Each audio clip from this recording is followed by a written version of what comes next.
Hello everyone, my name is Shivani Singh and welcome back to my channel Singh Tutorial. So last class में जो हमने सीखा था वो हमने लीनियर सिंपल हार्मोनिक मोशन के बारे में सीखा था, ठीक है। आज जो हम सीखेंगे वो हम सीखेंगे कि एंगुलर एसएचएम क्या है एंड उसका डिफरेंशियल इक्वेशन आज हम सीखने वाले हैं, ठीक है। क्या क्या सीखेंगे कि इसमें अगर मुझे थ्योरी लिखनी है तो मुझे अगर मुझे थ्योरी वाला क्वेश्चन आया तो मुझे कितना लिखना है, क्या लिखना है। अगर मुझे डिफरेंशियल इक्वेशन उसका आया तो वो मुझे कैसे सॉल्व करना है, ठीक है। सो फर्स्ट लेक्चर में जो हम देखने वाले हैं वो हम देखेंगे कि इसकी थ्योरी अगर मुझे आती है तो कैसे लिखना है। अब देखो, बहुत सारे बच्चों को डाउट ये रहता है कि बाप रे थ्योरी है, लर्न कैसे होगी एंड ऑल दैट। सो अगर तुम्हें कंसेप्ट समझ गया है और अगर आप थोड़ा सा इमेजिन करोगे सो मुझे नहीं लगता है कि आपको थ्योरी लिखने में उतनी कोई डिफिकल्टी पड़ेगी। ओके, सो चलो स्टार्ट करते हैं एंगुलर एसएचएम। मैं ट्राई करूंगी कि आपको अच्छे से क्लियर हो जाए एंड उसके बाद फिर आप अपना थ्योरी लिख सकते हो, ठीक है। सो देखो, एंगुलर एसएचएम क्या है। एंगुलर एसएचएम अगर आपको समझना है तो उसके लिए सबसे पहले आपको क्या लेनी पड़ेगी, एक मेटालिक डिस्क। अब मेरे पास नहीं है तो मैं इस चार्जर से आप लोगों को एक्सप्लेन करने वाली हूँ कि आप कैसे इमेजिन कर सकते हो कि ये कैसा काम करता है। ओके, सो मैंने क्या किया, एक मेटालिक डिस्क लिया, मतलब एक लोहे का या कोई भी प्लेट ले लो, उसको सेंटर में से मैंने क्या किया, एक वायर लगाया, ठीक है। एक ऐसा वायर जो ना ही बड़ा होता हो ना ही छोटा होता हो, ठीक है, मतलब इनएक्सटेंसिबल रहे, वो बड़ा छोटा नहीं हो। ओके, सो क्या लिया हमने, एक मेटेलिक प्लेट लिया, मेटल का एक प्लेट लिया, उसमें हमने एक वायर लगाया एंड एक रिजिड सपोर्ट लिया। रिजिड सपोर्ट मतलब जिसके थ्रू वो चीज अटकी पड़ी रहेगी और वो चीज मूव नहीं करेगी, ठीक है, मतलब मेरा रिजिड सपोर्ट मूव नहीं करेगा। सो क्या किया मैंने, जो चीज मैंने यहाँ पे देखा वही चीज हम लिखेंगे फर्स्ट पॉइंट में। मतलब आप क्या लिखोगे, consider a metallic disc attach centrally. लिया मैंने एक मेटालिक डिस्क और उसको मैंने कहां से अटैच किया, एक सेंटर में से अटैच किया। Attach centrally to a thin wire hanging with a rigid support, through a thin wire hanging with a rigid support. Okay, hope so कि आप लोगों को ये चीज दिख रही होगी। लेट मी चेक एक बार कि चीजें क्लियर है कि नहीं है। ओके, नाउ अब हम सेकेंड पॉइंट में क्या लिखेंगे, या मुझे सेकेंड पॉइंट में लिखना है तो कैसे लिखूंगी मैं। सी, मैंने क्या किया, एक रिजिड बॉडी थी, मैंने क्या किया, इसके ऊपर फोर्स लगाया, ठीक है। फोर्स लगाने की वजह से ये क्या हुआ, घूमा। अब देखो कैसे घूम रहा है ये, अगर आप समझ सको तो ये पहले क्लॉकवाइज घूम रहा है एंड देन ये एंटी क्लॉकवाइज, देन वापस क्लॉक, देन वापस anti clock, clock anti clock, clock anti clock, बराबर। तो सेकेंड पॉइंट में हम क्या लिखेंगे, if the disc is slightly twisted. मैंने क्या किया, स्लिट डिस्क के ऊपर थोड़ा सा क्या लगाया, फोर्स लगाया, ठीक है। नाउ ये फोर्स को मैं कौन सा फोर्स बोलूंगी, क्या मैं इसको एफ से डिनोट करूंगी, नो। याद रखो, जब भी आप भी किसी बॉडी के ऊपर फोर्स लगा रहे हो और वो बॉडी क्या हो रही है, गोल घूम रही है, तो उस फोर्स को हम एफ से डिनोट नहीं करते हैं, उसको हम एक नया टर्म देते हैं which is known as the torque. क्या बोलते हैं हम उसको, टॉर्क। मतलब इसके ऊपर जो मैं फोर्स लगा रही हूँ वो फोर्स कौन सा फोर्स है, उसको बोला जाता है टॉर्क। ओके, सो क्या किया मैंने, if the disc is slightly twisted around its axis along the wire, wire की मदद से मैंने इसको क्या किया, स्लाइटली ट्विस्ट किया, तो क्या हुआ, it moves partially in clockwise and in anti clockwise direction. समझ में आ रहा है, मैंने क्या किया, इस डिस्क को पार्शियली रोटेट किया, तो ये क्या हो रही है, पहले क्लॉकवाइज घूम रही है एंड देन एंटी क्लॉकवाइज घूम रही है। होप सो आप लोगों को दिख रहा हो और आप इमेजिन कर पाओ। देखो, कभी भी थ्योरी क्वेश्चन है तो पहले उसको अंडरस्टैंड करो, जब आप उसको समझ जाओगे आप थ्योरी अपने आप खुद लिख लोगे। समझ में आ रहा है।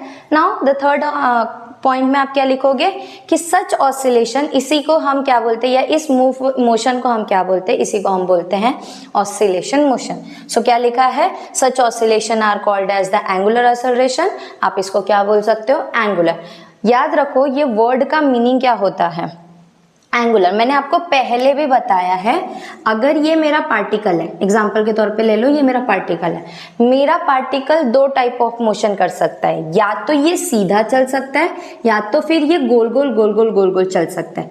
जब ये सीधा चलता है तो हम इसको क्या बोलते हैं, लीनियर, और जब ये गोल घूमता है तो हम इसको क्या बोलते हैं, एंगुलर। आप जब यहाँ पे पढ़ोगे तो आप सारी चीज किस में पढ़ोगे, एंगुलर में। वाई, बिकॉज मेरा पार्टिकल या मेरा जो मेटल डिस्क है वो क्या कर रही है, गोल गोल घूम रही है, इसीलिए मैं यहाँ पे सारी चीजें किस फॉर्म में लूंगी, एंगुलर वाले फॉर्म में। Okay, now this motion is govern by the restoring torque. अब मैंने आपको बताया था पहले भी कि रिस्टोरिंग क्या होता है, रिस्टोरिंग फोर्स या रिस्टोरिंग टॉर्क क्या है।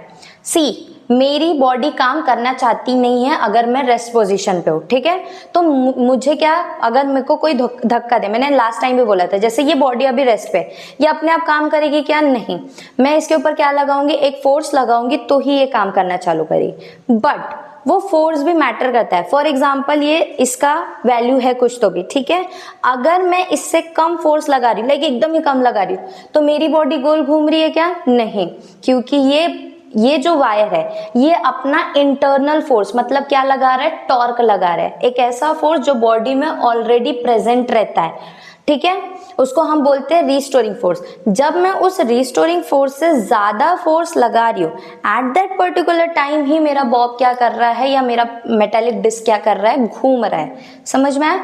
तो मतलब कोई भी बॉडी हो उसके अंदर क्या रहती है, एक अपनी खुद की रिस्टोरिंग फोर्स रहती है जो कि रेजिस्ट करने का काम करती है, रोकने का काम करती है। कब तक? जब तक मैं उस रिस्टोरिंग फोर्स से ज्यादा का फोर्स ना लगा लूं। ओके, सो क्या बोला गया है, this motion is govern by a restoring torque in which the wire is in always opposite direction to the angular displacement. See, यहाँ पे मैंने लीनियर नहीं बोला, कौन सा डिस्प्लेसमेंट बोला, एंगुलर डिस्प्लेसमेंट। ओके, सो मतलब कि ये वायर क्या करेगी, अपनी एक रिस्टोरिंग फोर्स लगाएगी, कौन से डायरेक्शन में, हमेशा अपोजिट। मतलब मेरा बॉब अगर इधर घूम रहा है तो मेरी वायर का जो फोर्स रहेगा वो अपोजिट में लगेगा। देन अगर मेरा बॉब इधर घूम रहा है तो मेरा फोर्स किधर लगेगा, इधर साइड में, मतलब हमेशा कहां पे लगेगा, अपोजिट इन डायरेक्शन। मतलब मैं क्या बोल सकती हूँ कि मेरा जो रिस्टोरिंग फोर्स है, मतलब मेरा जो टॉर्क है वो क्या रहेगा, डायरेक्टली प्रोपोर्शनल रहेगा, किसको, एंगुलर डिस्प्लेसमेंट को। सी, आप लोगों ने, अगर ये समझ में नहीं आ रहा थीटा कहाँ से आया, तो जब आपने फर्स्ट चैप्टर पढ़ा होगा उसमें आप लोगों को मोशंस के बारे में सिखाया गया है। पहले जब पार्टिकल, देखो दो टाइप ऑफ होता है, एक आपका लीनियर, एक आपका एंगुलर, ठीक है। जब आप डिस्प्लेसमेंट करते हो तो डिस्प्लेसमेंट को लीनियर में किससे डिनोट किया जाता है, एस से, और एंगुलर में उसको किससे डिनोट किया जाता है, आपके थीटा से। देन अगर आप वेलोसिटी को देखो तो वेलोसिटी को डिनोट किया जाता है v से, और एंगुलर वेलोसिटी को किससे डिनोट किया जाता है, ओमेगा से, सिर्फ डिनोट किया जाता है, ठीक है। नेक्स्ट इज आपका असलरेशन देखा जाए तो उसको लीनियर में a से डिनोट करते हैं, इसमें किससे डिनोट करते हैं, अल्फा से, ठीक है। तो यहाँ पर मैं क्या कर रही हूँ, एंगुलर डिस्प्लेसमेंट कर रही हूँ, दैट्स वाई मैंने यहाँ पे क्या लिखा, s नहीं लिखा, मैंने यहाँ पे क्या लिखा, थीटा, और माइनस साइन क्यों लगाया, क्योंकि स्ट्रिंग आपके ऊपर कौन सा फोर्स लगा रही है, अपोजिट डायरेक्शन में फोर्स लगा रही है। सो होप सो कि आप लोगों को ये टॉपिक समझा हो, और अगर आप स्क्रीनशॉट लेना चाहते हो तो आप ले सकते हो, आप अपनी बुक भी खोलोगे तो भी आपको यही एग्जैक्ट आंसर मिलेगा, ठीक है। तो होप सो कि आपको ये चीज समझा हो।